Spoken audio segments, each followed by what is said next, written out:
Is the Maine here, the governor of Maine? Well, Not here. are you not going to comply with it? I'm complying with state and federal laws. Well, we are the federal law. Well, you better do it. You better do it because you're not going to get any federal funding at all if you don't. See you in court. Every state, good, I'll see you in court. I look forward to that. That should be a real easy one. President Trump looking to end his dispute with Maine Governor Janet Mills once and for all and demanding a, quote, full-throated apology from the Democrat mayor who has been silent on protecting women's sports before fully restoring federal funding. Joining us now is Maine State Representative Laurel Libby. Representative Libby, thank you for joining us this morning.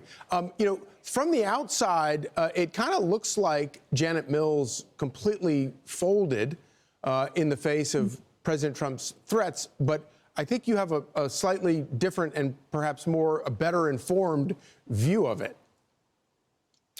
Governor Mills is trying to pull a fast one here. She has no intention of removing biological males from girls' sports in Maine. We heard this last week that the University of Maine system has said that they will comply with Title IX. But guess what? They've never had biological males participating in girls' sports.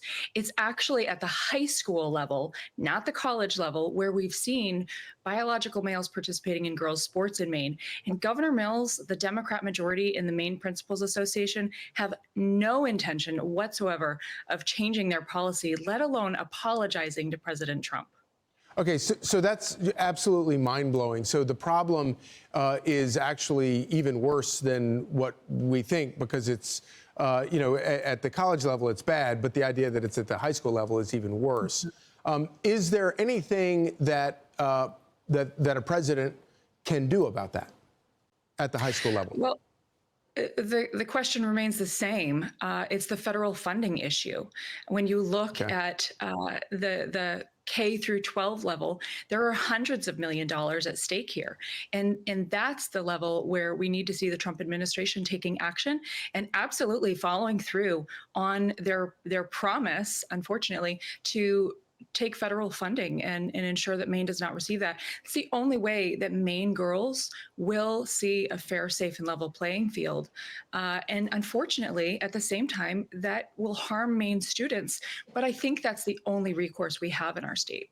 Yeah, so this is one of those issues that I think in 10 years from now, we're going to look back and try to have to explain to our kids that this was ever an issue because it makes no sense.